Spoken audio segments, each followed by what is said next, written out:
Dear students, in the previous sessions, we have discussed how to use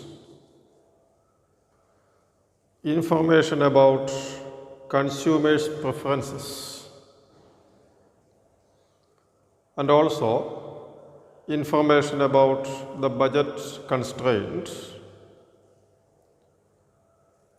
to determine his demand or to determine his choice. Stated differently, in the indifference curve analysis, we have seen how to make inferences about the choices of the consumer based on his preferences. Now we reverse this process and show how we can use information about consumers' demand or consumers' choice to make inferences about his preferences. To make inferences about his preferences. The idea behind this analysis is choice reveals preference. Choice reveals preference. And remember that in real life, preferences are not directly observable. We have to discover the preferences of the pupil from observing their behavior, their choice in the market. Preferences are not directly observable, so we have to make inferences about preferences from the behavior of the consumer in the market. That is, from the choices made by the consumer in the market. And this is the idea behind revealed preference theory. Idea behind revealed preference theory.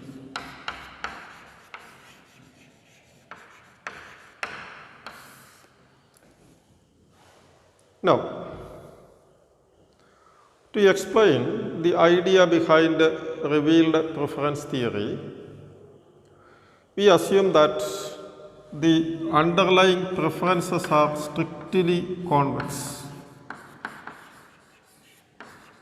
The underlying preferences are strictly convex. This axiom that we have discussed in the context of indifference curve analysis enables us to identify a unique bundle demanded at each budget. Corresponding to each budget line, there is only one unique bundle which maximizes the satisfaction of the consumer.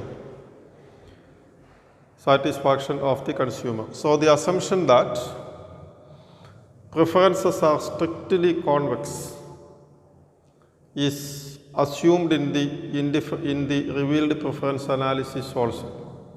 So we are able to identify a unique demanded bundle associated with each budget. Actually, this assumption is not required for the theory of revealed preference, but it is used for convenience. Now, suppose that we have depicted consumers' preferences like this. Consumers' preferences. This is X2, two commodities, X2 and X1. the budget line is given, and assume that this is a combination x1 x2, this is a combination y1 y2. Suppose that we have a consumer's demanded bundle x1 x2 and any arbitrary bundle y1 y2, and this y1 y2 is below the budget line. Now suppose also that the consumer is an optimizing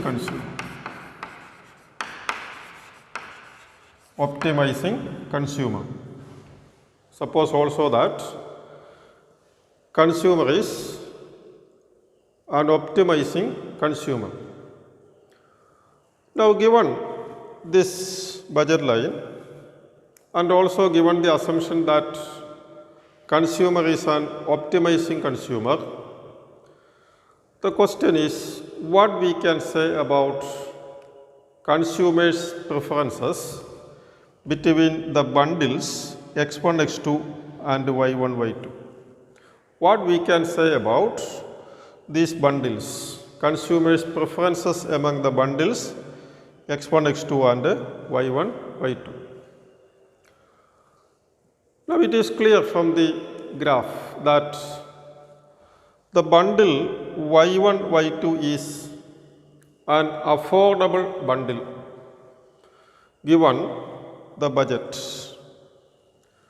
The bundle y1 y2 is an affordable bundle given the budget denoted by the budget line.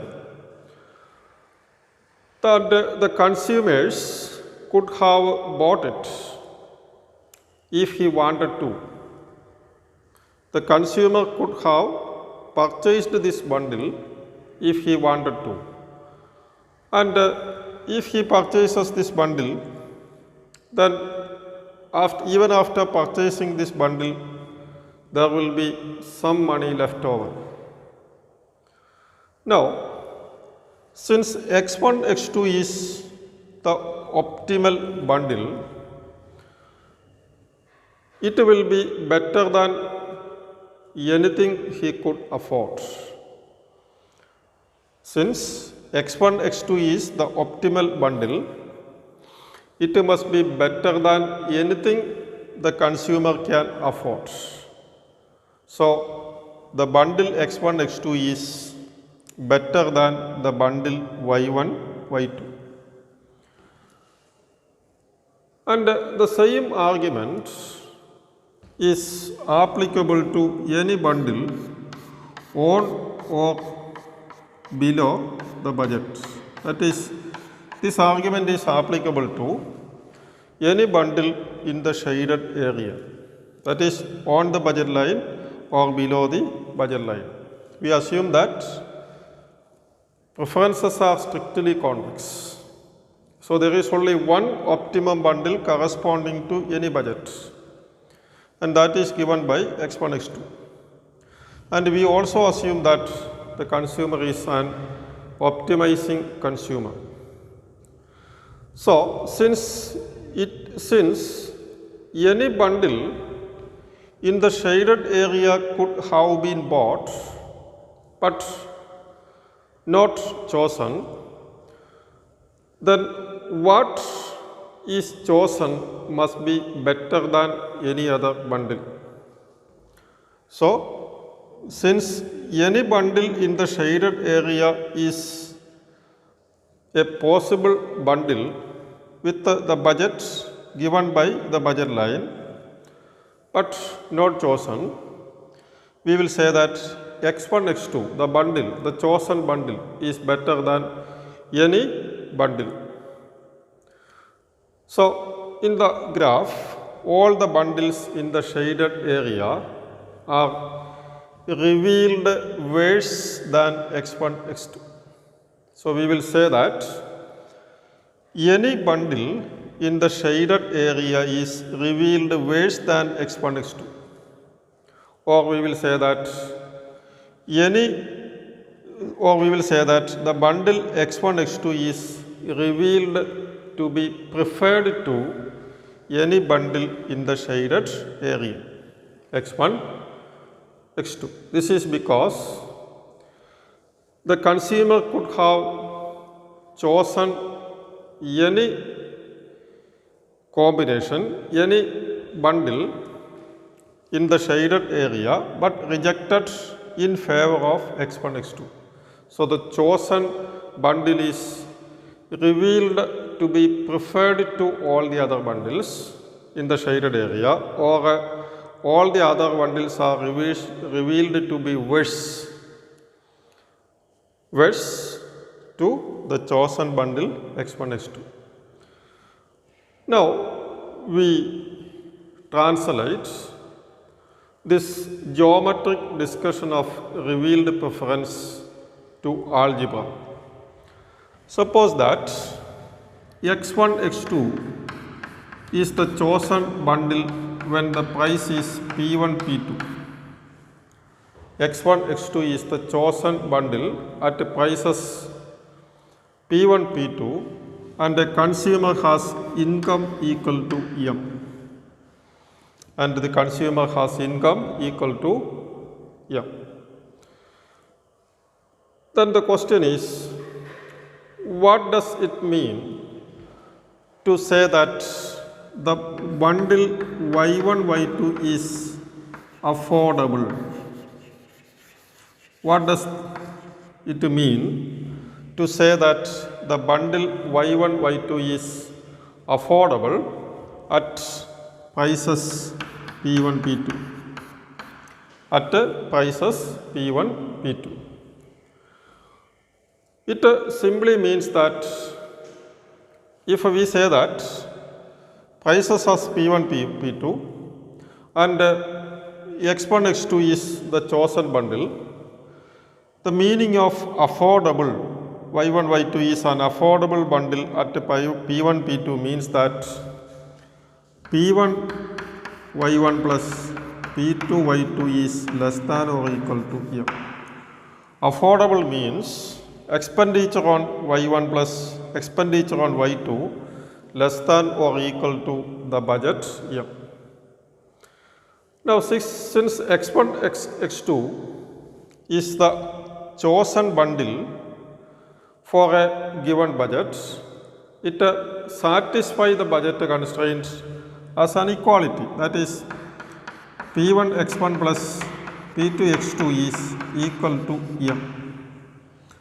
p1 x1 plus p2 x2 is equal to m. Now if you combine these two, you can write it as p1 x1 plus p2 x2 greater than or equal to p1 y1 plus p2 y2. Combining these two, you can write p1 x1 plus p2 x2 greater than or equal to p1 y1 plus p2 y2. And if this inequality is satisfied, and if y1 y2 is actually a different bundle than x1 x2, then we say that if this inequality is satisfied and if x1 x2 is a different bundle than y1 y2, then we say that x1 x2, the bundle x1 x2 is directly revealed to be preferred to the bundle y1 y2. Then the bundle x1 x2 is directly revealed to be preferred to the bundle y1 y2. And this is the idea behind revealed preference. When many bundles are available at a given budget, and if a bundle is chosen, and also assuming that the consumer is an optimizing consumer, so the chosen bundle will be on the budget line, all the other bundles are revealed inferior to the chosen bundle, or the chosen bundle is revealed to be preferred to all the other bundles it is given in the form of an equation like this: p1 x1 plus p2 x2 greater than or equal to p1 y1 plus p2 y2. Then the bundle x1 x2 is revealed to be directly revealed to be preferred to the bundle y1 y2. And when we say that x is revealed to be preferred to by, all we claim is, when we say that the bundle x is revealed to be preferred to the bundle y, all we say is that x is chosen when y could have been chosen. All we say is x is chosen when y could have been chosen. And this is the idea behind revealed preference theory. In the subsequent sessions, we will consider more aspects of revealed preference theory.